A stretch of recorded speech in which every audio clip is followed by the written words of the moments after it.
Audio Jungle.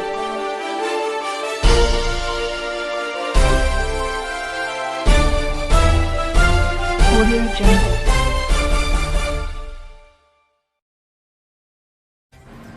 नमस्कार, आप देख रहे हैं रुद्राक्ष आवाज़। इस वक्त की बड़ी खबर संभल से। जनपद संभल की चंदौसी में चंदौसी ग्रीन कॉलोनी के निवासियों ने बिल्डर पर घटिया सामग्री से फ्लैट का निर्माण करने के आरोप लगाते हुए अपने अपने फ्लैट पर बेचने के बोर्ड लगाए हैं। बिल्डरों पर हमेशा से धोखाधड़ी करके फ्लैट बेचने के आरोप लगते रहे हैं। बिल्डर फ्लैट बेचते समय कुछ और वादे करते हैं, लेकिन ग्राहकों को हकीकत तब पता चलती है जब वह वहां पर रहने के लिए पहुंचते हैं। ऐसा ही एक मामला सामने आया है जनपद संभल की चंदौसी के बनिया ठेर थाना क्षेत्र की चंदौसी ग्रीन कॉलोनी से, जहां पर रहने वालों ने बिल्डर पर आरोप लगाया है कि उसने बेहद ही घटिया सामग्री से उनके फ्लैटों का निर्माण कराया है, जिसके प्लास्टर को आप उंगली से ही छुटा सकते हैं। वहां पर रहने वाले विशाल चौहान ने बिल्डर से संजय बंसल पर आरोप लगाते हुए कहा है कि उन्होंने बेहद ही घटिया सामग्री से फ्लैटों का निर्माण कराया है। इन फ्लैटों के प्लास्टर सिर्फ 2 साल में ही इतना बेकार हो चुका है कि आप उसे उंगली से ही छुटा सकते हैं। साथ ही उन्होंने आरोप लगाया कि उन्होंने जो सुविधाएं देने के लिए वायदे किए थे, कोई भी सुविधा उन तक नहीं पहुंच रही है।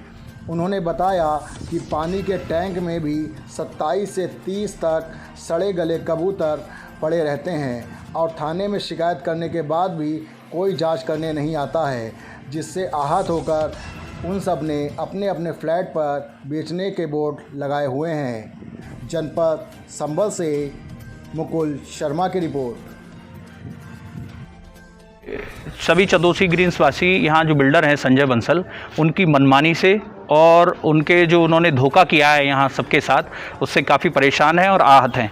इतनी घटिया सामग्री का निर्माण किया गया है तो किसी भी वक्त ये मकान कभी भी गिर सकता है, क्योंकि अभी हमने सब आपको दिखाया ये स्थिति 2 साल के अंदर मकानों की है कि आप हाथ से उनका प्लास्टर छुटा सकते हैं, लेंटर छुटा। तमाम लोगों ने अपना, आप पीछे देख रहे होंगे 2 लोगों को अपना रिपेयर कराना पड़ा, लगभग 10-10 लाख रुपए अब फिर दोबारा से लगाना पड़ रहा है।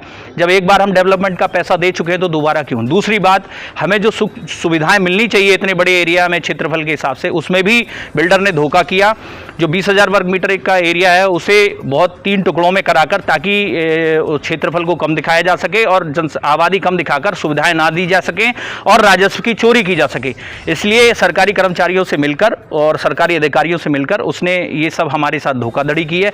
ना तो पानी निकासी की सुविधा है, ना कूड़ा घर की सुविधा है, ना कोई कॉमन फैसिलिटी है। बच्चों के खेलने के लिए कोई 1 इंच मैदान नहीं है। ट्रांसफार्मर पार्कों में रखे हुए हैं, जितने पेड़ होने चाहिए उतने पेड़ नहीं हैं और तमाम पानी है, बरसात में पानी भर जाता है। हमारे 15,000 रुपये लिए थे, जो कहा था कि हम सोसाइटी हैंडओवर करेंगे, उस समय आपको फिक्स डिपॉजिट के रूप में वापस रहेंगे। लगभग 60 लाख रुपए वो रकम बैठती है, उसका गबन कर लिया गया।